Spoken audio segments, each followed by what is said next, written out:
gaaffileen uummanni Oromoo akka gaaffii qabsootti koositti qabatee qabsaa'aa ture deebi'ee jira, an deebi'aa jiru sin jiraan jedhu kaastanii jirtan. Yaa ta'u malee immoo rakkoon nageenyaa naannoo Oromiyaa keessa immoo jiru.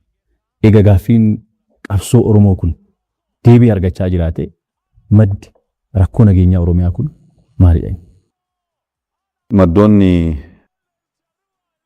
bu'uura rakkoo nageenyaa naannoo keenyatti akka waliigalaa Itoophiyaattis mul'achaa jiru. Of fudhatte sababa garaagaraa ni qabaata. Sababni tokkoffaa amala ce'umsa siyaasa gara dimokiraasiitti godhamutu amala akkasii qaba. Siyaasa ukkaamamee humnaan bulaa ture dimokiraatessuudhaaf gaafa bantu amala akkasii of keessaa qaba. Hunduu humni wal qixxaataa qaba jedhee waan amanuuf humnaan fedhii isaa raawwachuuf, humnaan aangoo qabachuuf, humnaan waan barbaadu gochuu akka danda'u amanuudhaan xiqqoo ol sukkumuun wal jeequun seenaa Itoophiyaa keessatti seenaa addunyaa keessattis waan beekamudha. Ce'umsumti gara dimokiraasii godhamu. Sirni bitikittaa Itoophiyaa keessa ture waa'ee dimokiraasii shaakaluuf qophaa'an turreen beekama. Ukkaamsee humnaan bitaa ture. Humni sun hafee miidiyaan babal'atee abbaan barbaade kan barbaadu dubbatatee jiraachuun gaafa jalqabamu wanti haaraa kan shaakalamu dhuma jiraataa jechuudha. Political liberalization jedhu wal faranjii. Political liberalization amala akkasii qaba. Jalqaba irratti amala akkasii qabaatu malee xiqqoo sukkumee booddee immoo gara diyaalogiitti, gara mariitti, gara tasgabbaa'ee dubbachuutti immoo ce'uun saanafu. Bara darbee ka'umsa garaagaraa irraa ka'uudhaan humnaan waan barbaade raawwachuu nan danda'a humni jedhu hundi amma tokko noo qoratte deebii argatta. Fakkeenya shaneen maaliin dhukomachaa ture? Shaneen kan dhukomatu humni kun hariiroo sabaaf sablammii wajjin godhee kaayyoo ganamaa gaaffii Oromoo dagatee ganee irraanfatee aangoo ofiif qabachaa jiraadha. Kaleessa. Kanaaf furmaanni maayin qabsaa'ee lolee moo'een injifannoo ani jedhu sana fiizuu nan danda'a jedhee amanaa ture kaleessa. Harroo qofaan danda'u warran jibbu sanaa wajjiniin, warran kaleessa komachaa ture wajjiniin, warra kaleessa na bite, warra kaleessa na hidhe wajjiniin hariiroo uummadhu malee mootummaa kan hin danda'u jedhee amanee jira. Amanee maal godhe? Warra shanee naannoo Amaaraa jiru, warra shanee naannoo Tigraay jiru wajjiniin hariiroo uummachaa jira jechuudha. Warri shanee naannoo Amaaraa jiran kaleessa maal jechaa turan? Shaneenii Oromiyaa keessatti Amaaraa ajjeesaa jira, Amaaraa dararaa jira. Shanee irraa uummata keenyatti isaan jirtanii shanee rukutaadha gaaffii ture miti. Isaaf qabsaa'aa turan. Ammoo qofaa keenya mootummaa kana waa gochuu hin dandeenyu hariiroo shanee wajjin uummanni malee jechaa jiru. Wayyaanee noo kaleessa. Ana malee namni waraana beeku hin jiru. Ana malee biyya bulchuu kan beeku hin jiru. Ana malee kan injifatu hin jiru. Qofaa koo rukutee hunda ishee xaxadhageen aangoo deeffadhaa jechaa turte. Harroo qofaan danda'u shanee malee. Qofaan danda'u shanee warra naannoo sadii jiru malee jechaa kun maal agarsiisa? Humni kun adeemsa keessatti dadhabaa, xiqqaachaa, humni mootummaa cimaa ta'uusa amanaa waliin malee qofaan dandeenyu jechaa jiru. Kanaan dhaabbatan hin dhaabbanne warra alaas affeeranii jiru. Warra alaa wajjinoo ala jechuun Eertiraa duwwaadha, ala jechuun warra Sudaan duwwaadha. Kanaanuu hin geenye humna biraa barbaaddachaa jiru. Kun maal agarsiisa? Ce'umsi gara sirna dimokiraasiitti godhamu kun sukkummaa of keessatti godhuudhaa qabu. Fixachaa dhufee humni mootummaa cimee humni warra kaanii xixiqqaachaa dhufee waliin ta'uudhaan humni wal qixxeessuudhaaf yaalii godhaa akka jiran agarsiisa. Inni kunis hin ta'u. Inni kunis hin ta'u akkuma barame injifannoon kanuma keenyaa ta'a maaliif gaaffiin keenya sirrii waan ta'eef. Isa adeemsa keessa ilaalla rakkoon hin jiru. Diyaaloogii booddee garuu akkuma booranni bilisummaan seeraa seerri nageenya jedhe sanatti rule of law political liberalization gara diyaaloogiitti guddata. Diyaaloogiin immoo gara rule of law olaantummaa seeraatti guddata. Olaantummaa seeraa guutummaatti mirkaneessuuf seerri sun bocamuu tumamuu kan qabu immoo mariidhaan. Amma mariin godhamaa jira. Marii kana keessaa seerri ba'u kun anas siis isa kaanis akka bitutti tumama. Seera sanaan buluun kan fedhii namoota baay'ee ta'uu ni mala. Maaliif namoonni baay'ee maleetanii fedhii isaanii baay'ee saammatee waan dhufuuf sana booddee dubbiin tasgabbaa deemaa jechuudha. Gaaffiin akka maddaatti ilaalamu keessa tokko ce'umsa siyaasaati. Inni lammaffaa jijjiirama wiirtuu aangooti. Jijjiirama wiirtuu aangoo gaafa jennu mura xiqqoo kaleenu bitaa ture irraa gara hunda hammachuutti hunda hirmaachisuutti ceemu fedhiitu wal dhibaa. Inni murni xiqqoo kaleessa bitaa ture waa hunda to'atee waa hunda saammatee waa hunda qabatee ana kan bitu ana akka barbaade kan godhu jedhee kan amanaa jiru suni akkasitti immoo hin danda'amu hunda hammatteeti malee ati tokkoffaa taate inni kaan lammaffaa ta'e ati abbaa taate inni kaan aggaar jedhame lammaffaa jedhame akkasitti hin ta'u. Namni sabaaf sablammiin guutuu walqixxummaadhaan sirna dimokiraatawaa ijaaruu qabu gaafa jettu rakkoon uumamu jira maaliif bu'aa waan ta'eef. Bu'aatu afee lafa Oromoo akka barbaade saammachuun gaafa afu bu'aan sun gaafa tuqamu akkasumaan callisee namni seeraan bulee olaantummaa seeraa kabaja jiraata jechuu miti. Kun adeemsa keessatti cabaa sirraa haa deemu malee. Inni sadaffaa dubbii ijoo akka bu'uuraatti ilaaluu qabna jedhee yaadu keessa tokko seenes araaramuu hin dandeenyetu Itoophiyaa keessa ture. Seenes hin araaramne gaafa isin jedhu tokko fedhiinsa, kaayyoonsa, amallisaa gosa tokkeedha. Amantaa tokko, afaan tokko, jecha tokko. Kanaa mana teessisiin poolitikaa biyya kanaa kana gosa tokkeedha. Waa hunda wal fakkeessuu. Garaagarummaa jiru hammachuu imbirees gochuuf qophaa ta'uu dhiisuu. Kun sirrii miti. Mirga sabaaf sablammii hin cunqursaa. Kun sirrii miti. Fedhii keenya waliin hin adeemu jedhanii moorii qabsaa'anii teessisii kanaaf antii teessiin jala fidan maa inni fottoquudha. Inni kun waa hunda wal fakkeessee waa hunda walitti qabee gosa tokkee gochuu barbaada. Inni kun immoo fiixeetti ba'ee moggaatti ba'ee fottoquu barbaada. Kun teessiidha. Kun anti teessiidha. Inni keenya inni haaraa maayin sabdaneessummaadha. Yookaan sintasisidha. Teessisiin kun nu balleesseera. Anti teessisiin kun eessaa nu hin ga'u. Sintas jechuun kana lamaan kan gidduutti araarsee waan fooyya'aa ta'e qabatee kan adeemu jechuudha. Yaada sadaffaa jechuudha. Kun maa inni gosa tokkummaanis hin ta'u. Amantaan garaagarummaan jira. Afaan garaagarummaan jira, aadaan garaagarummaan jira, daangaan tokko haa ta'u malee, seenaa waliin haa qabaannu malee, garaagarummaan waan jiruuf gosa tokkeen awutomaatikaalii filannoo ta'uu hin danda'u jechuudha. Abbaa biyyaa taanee biyyaaf dhiignee biyya ijaarree hundee taanee haphee taanee akka xiqqootti gaafii foxxoo kaasuunis sirrii miti nun midaalu innis dogongoraa jenneerra. Maaltu taare dimokiraasummaa sabaaf sablammii hammatu hunda ofitti qabee hundi amma humna isaa akka hojjechaa adeemu kan godhudha. Kana keessatti fakkii tokkoon sii kaasa. Bara Addawaayeen biyya bulchuutti akkuma beekamu yaadni seerri jalqaba kan tumamu kan murtaa'u paartii irratti. Gareen siyaasaa taa'ee mari'atee waa murteessaa mootummaan immoo murteessan raawwata. Kan amalli jiru. Gareen siyaasaa mari'atee murteessu TPLF dhaaba naannoo Amaaraa dhaadhiyoo dhaaba naannoo Kibbaati. Dhaabni kun arfan hojii raawwachiistuu sagalee sagal qabu. Warri lakkoofsaan xiqqoo ta'anii naannoo Tigraay irra dhufan suni paarlaamaa keessatti sagalee qixxee qabaachuu hin danda'ani. Maaliif paarlaamaan namni kan filatamu akka baay'ina isaati. Garuu murtee paarlaamaa duratti sagalee sagal qabaatanii Oromoon qixxee sagalee qabaatanii murteessan immoo raawwadhuu siin jedhu. Paarlaamaa keessatti bal'inni jiru gatiin qabu jechuudha. Murtiin kan murtaa'u paartii irratti waan ta'eef. Amma kun hin ta'u. Akkuma paarlaamaatti murteen garaagaraa paartiidhaan waan murtaa'uuf lakkoofsi paartii keessatti qabnu akkuma paarlaamaatti akka baay'ina keenya akka gahee keenyaa ta'uu qaba. Gaafa jettu warri kaleessa sagalee sagalsee wajjin qixxee qaban akkasumas simachuu danda'u hin danda'an hin fudhatanii kan hardidaniin. Amma hojii raawwachiistuu badhaadhinaa fudhatte akkuma baay'ina uummata keenya garaagarummaa qaba.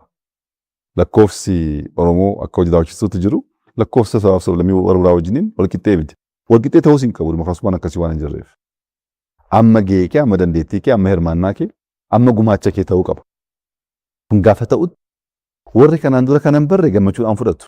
Warri kanaan dura hirmaachuu, sagalee baasuu, murteessuu hin dandeenye dimokiraasummaa waan ta'eef hin gammadu.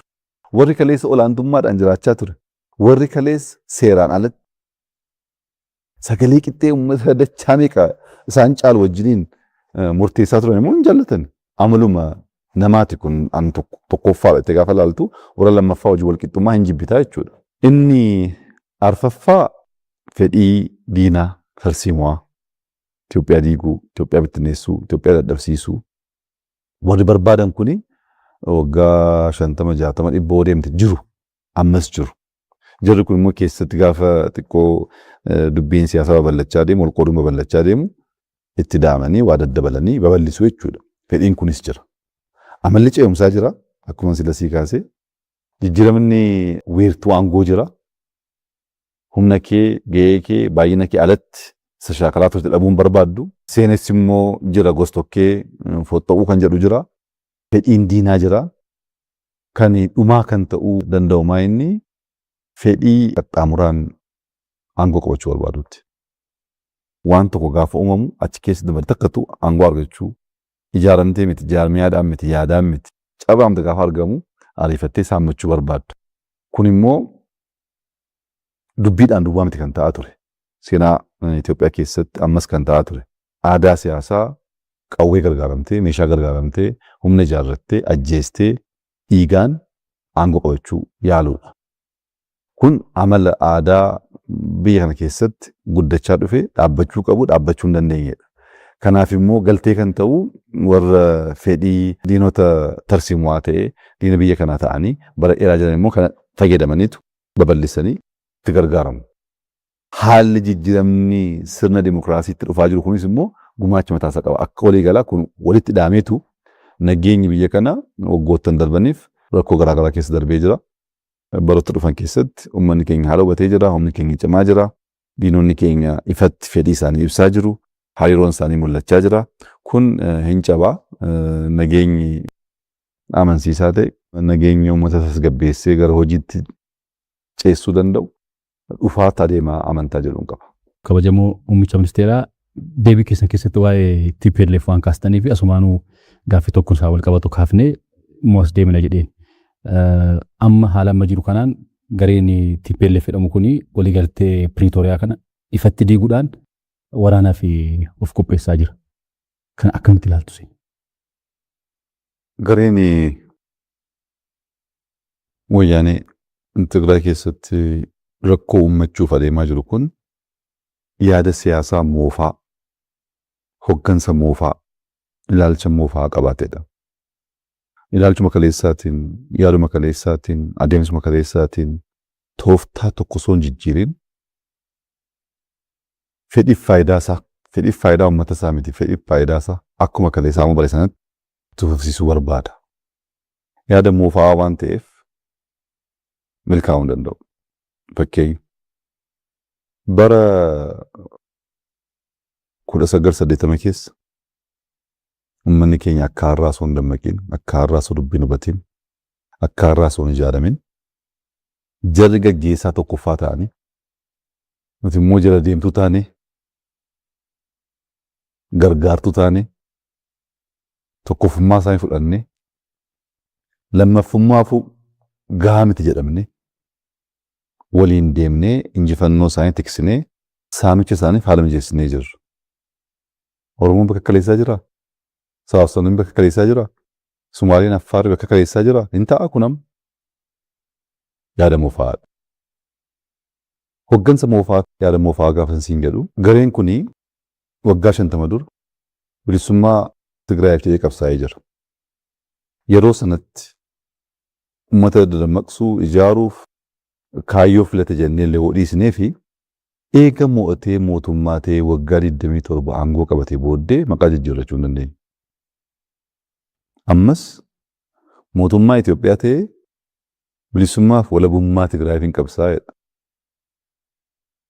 Asii deemes suma kana godha. Yaada yeroo, haala addunyaa wajjin of jijjiiruudhaaf qophaa'aa miti. Tokkoffaan kana. Lammaffaan humna walqixxummaa fudhachuu hin dandeenyedha. Akka nama tokkotti biyya kana keessatti nama sabaaf sablammii kamii keessaayyuu ba'e wajjiniin walqixa ilaalamuun barbaadan. Jarri bulchuu ati bitamuu, jarri saamuu ati saamamuu, jarri ajajuu ati ajajamuu. Amalli kun immoo jijjiiramuu dhiibsa maalitti agartaa? Isuma ammaa kana eega addunyaan jijjiirame, eega haalli jijjiirame asitti wayyaaniin hoogganee shaneeni naannoo Oromiyaaf naannoo Amaaraa jiran gargaaranii walqixxaatanii miti gargaaranii waraana mootummaa irratti goona kan jedhu ifatti dubbatu. Ammas yeroo gaggeessan kan jira hordofa. Jarri isa kaan wajjin hariiroo uummatanii gaggeessuuf miti. Walqixxummaadhaan miti. Akka lakkoofsaan gaggeeffamuufis miti. Jarritu gaggeessaa ni kan gaggeeffama. Namni amala kanaan dhufee osoo aangoon qabatiin gaggeessu malee kan jedhe kun aangoo qabannaa maal akka fiduu danda'u itti laannee agarreera hin beekna bu'aasaa. Kanaaf walqixxummaan fudhatanii jirra. Namni walqixxummaan fudhanii bara kana baay'ee rakkata. Walqixxummaa fuu rakkan. Walqixxummaa laannee yoo rakkan walqixxummaa laachuu jibbitee dhiisiiti. Fakkeenya tokkoon sii kaasa. Amma mootummaan kun naannoo Tigraay deemee lafa meetira tokko fudhachaa hin jiru. Uummata Tigraay saamaa hin jiru. Ofiin of bulchu. Afaan isaanii, aadaa isaanii, eenyummaa isaanii, biyya isaanii keessatti guutummaatti of bulchu.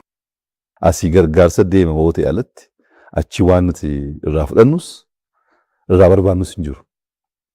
Amma waggaa 20-30 dura Oromiyaan akkuma jirra har'a of bulchaa jiran kanatti guutummaatti of bulchee namni lafa isaa saammachuu dhiisee nama isaa mana hidhaatti akkuma magaala guddaa Oromiyaa wayii manni hidhaa biyya kana afaan Oromoo afaan isaa ta'e akka jiraatanitti jiraachuu dhiisee Oromiyaan sadarkaa amma jirri of bulchaa jiran kanatti waggaa 20-30 dura of bulchee qabsoon barbaachisan barbaachisuun qabsoon. Kanaan dura nuti kan rakkanne fakkeenyaa dubbachuu hin dandeenyu karaa irra gaafa deemnu abaa'oo jedhanii nama hidhuu, nama ajjeesuu, nama dhabamsiisuu, nama ukkaamsuu, lafa keessaamuu, biyyaa baqachuun, magaalarraa baqachuun, aangoorraa baqachuun, aadaa, amala haaraa ta'aa dhufee jira. Biyya kee keessatti, biyya namaa deemtee miti qe'ee kee keessatti abbummaadhaan miti akka namaatti jiraachuu rakkoo waan ta'eef qabsaa'ame. Kan jiraa kun maaliif amma? Namni achi deemee miidhaa addaa irratti geessisaa jiru hin jiru. Kan biraa dhiisii hoomaa waraanaa biyyoolessaa illee achi hin jiru. Guutummaatti of bulchu. Maal barbaacha yoo jettee gaaffii dhugaa hin qabani. Gaaffii dhugaa hin qabanii meeshaa diina alaati. Wanti xiqqoo gaafa argatan isheedhaan bitamanii Itoophiyaa jeequu barbaadu. Itoophiyaa jeequudhaan nageenya dhabsisuudhaan achi keessa jiraachuu barbaadu. Namoonni garee kana gargaaraa jiran kaleessa baay'ee kaleessas TPLF gaafa mootummaa dargii mo'atee aangoorra ba'e of danda'ee miti. Namatti hirkateeti. Namatti hirkatee gargaarsa biyyoota garaagaraa irraa fudhateetu mootummaan kun waan baay'eetiin qaramee waan tureef bara sanatti gargaarsi sun gargaarsa qarshii miti. Hoomaan waraanaa jarri gargaaran waliin galanii Finfinnee akkaataa sana aangoo qabatan bara sanas hirkatanii malee of danda'anii miti. Ammas hirkannaa sanaan waa gochuu danda'utti fakkaata. Eertiraan bara kanaaf Eertiraan bara sanaa tokko biyyoonni Eertiraa bara sana gargaaran amma jiru. Diinonni tarsiimoo Itoophiyaa bara sanatti jara gargaaraa turan. Gargaarsa amma jarri godhan humna Itoophiyaa wajji wal simaa qorannaa akkasii gochuu hin danda'an. Abbaan barbaade gargaaruu danda'a. Garuu fedhiif faayidaa keenya of tiksuuf mirga keenya eeggachuuf namni mirga keenya sarbuu danda'u humna qabu garuu hin jiru. Abbaan barbaade yoo si gargaare amma si gargaaru amma si gargaaruu danda'u murtaa'aadha. Maaliif humni isaa murtaa'aa waan ta'eef. Amaluma kaleessaatiin hirkatanii gargaarsa namoota biraatiin gargaaramanii jeequu barbaadu. Maaliif nageenyi jiraaf hin ta'u. Nageenyi jiraannaani gaaffitu ka'a. Fakkeenyaaf albuunni warqeen bara kana ekspoort goone doolaara biliyoona 5.6. Doolaara biliyoona 5.6. Bara wayyaaniin waggaa 27 Itoophiyaa bitti waggaa 27 guutuu albuunni ekspoort goone biliyoona 3.6. Waggaa 27 biliyoona 3.6. Waggaa tokkotti biliyoona 5.6. Maal jechuudha kun? Warqeen sun eessa deemaa ture jechuudha. Warqee haaraa arganne immoo osuma duriiti miti. Warqeen kun saamaa ture jechuudha. Galiin biyya kanaa gaafa jarri aangoorra turan waggaa 27 booddee biliyoona 200 akka biyyaatti kan galaa ture. Amma tiriliyoona 1.5. Galiin kuni eessatti kan manca'aa turedha. Qarshiin hin jiru akka hin jenneefi deemii karaa CMC deemii karaa maganaanyaa gamoon agartu kun hundi kan namoota dhuunfaati.